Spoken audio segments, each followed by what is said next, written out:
It was a beautiful day outside. The birds were chirping and the sun was nice and bright.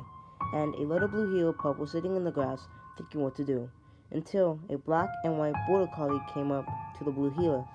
"Hey, Bluey," said the border collie. "Hey, Mackenzie," said Bluey. "What are you doing?" said Mackenzie.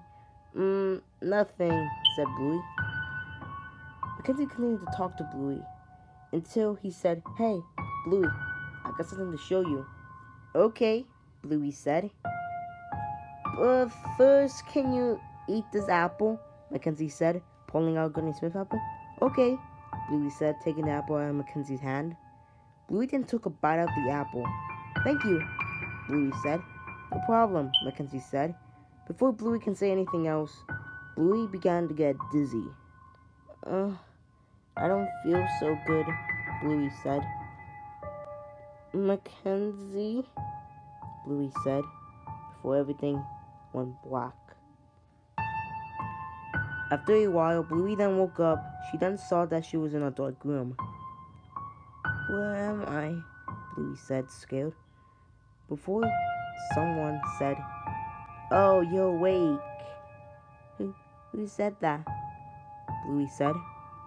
After saying that, a black and white border collie turned on a light. It was Mackenzie. "Mackenzie?" Bluey said. "Where am I?" she said. "Oh, you're in a room, silly," Mackenzie smiled. After saying that, Mackenzie then said, "Well, I don't want to do this to you, Bluey, but I have to," he said. "What do you mean?" the blue heeler pup said. Mackenzie then shut her mouth and said, "I don't need you talking right now because I don't want anyone hearing you." "Why am I tied up?" Bluey said, scared. "So you wouldn't run away, silly." "Duh," Mackenzie said. "Okay, Bluey, let's get started," Mackenzie said. He then walked up to a toolbox, then opened it. "What are you doing?" Bluey said nervously.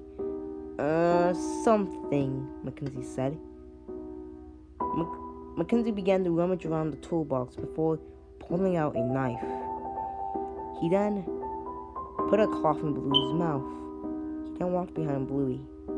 Mackenzie then grabbed Bluey's tail and said, "We don't need this now, do we?" Mackenzie said, before he began to cut Bluey's tail. Blood began to pour down. Bluey tried to scream, but Mackenzie put a cloth in her mouth, so it made it harder for her to scream. Tears flowed down Bluey's eyes as her tail was being cut off. Mackenzie successfully cut off Bluey's tail. She cried as blood poured down. Bluey tried to scream, but no one could hear her scream. Mackenzie then said, "I don't need you screaming, Bluey." Mackenzie then smiled. Mackenzie then laughed. Bluey then stopped crying and looked at Mackenzie. "Okay, time for more," Mackenzie said, walking back to the toolbox. He then took out a scalpel and then walked back to Bluey. Bluey began screaming, but her screams were muffled. "I told you to be quiet, but you leave me no choice." He then grabbed the scalpel and began to cut Bluey's leg as blood was coming down. Bluey was crying at the same time. "All right, it's time," Mackenzie said, before going back to the toolbox. He then took out a large knife. "Sorry, Bluey." Mackenzie then took out the big knife and began to cut Bluey's stomach. Blood began to pour down as the knife was cutting through Bluey's stomach. Bluey then kicked Mackenzie. "Ugh!" Mackenzie then looked at Bluey with rage and said, "Wanna play rough?" "I'll show you rough," Mackenzie said. He then stabbed Bluey in the stomach hard. He began to cut through Bluey's stomach. "There," Mackenzie said. Bluey was sobbing hard. Mackenzie then noticed the cloth was beginning to fall. Mackenzie then grabbed Bluey's mouth, stopping the cough from falling. I told you to be quiet, but you leave me no choice. Mackenzie then put his hands in Bluey's stomach. He began to pull Bluey's organs out of her stomach, one by one, until he got to the heart. Mackenzie then looked at Bluey and said, "Night, night, Bluey."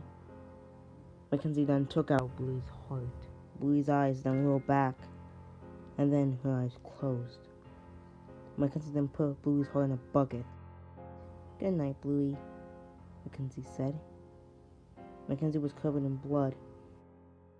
He then looked at Bluey's dead body and then said, "Who's next?" as Mackenzie runs off into the darkness.